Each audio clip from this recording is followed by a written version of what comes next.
For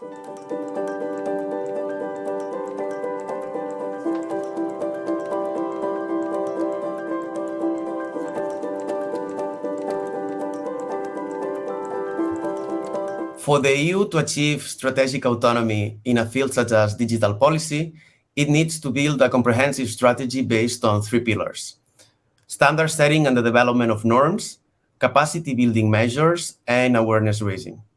So far, there is no doubt that it has played a key role in the first area, but it needs to step up its efforts in the other 2. Take the example of personal data protection. The European Union's General Data Protection Regulation, the GDPR, has become the gold standard globally. It's enforced universally, always that personal data is processed of citizens in the EU, and it has vested upon us a toolbox that allows us to take ownership of our data.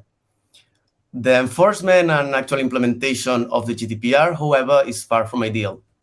The European Data Protection Board itself has recognized that the enforcement is at risk if not additional efforts and resources are put to personal data policies. And from the perspective of citizens, it's difficult to be certain whether we all know all the rights that we have under the GDPR.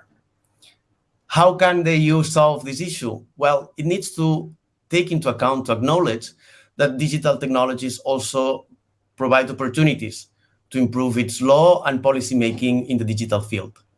It needs to leverage technologies and tools such as passive citizen sourcing, online deliberation, and online citizen engagement and participation, and mainstream them throughout the policy cycle, from issue identification and agenda setting to policy adoption and implementation, and even more importantly, in terms of the evaluation of these policies. Only then the EU will be able to build a bottom-up strategic autonomy in digital policy.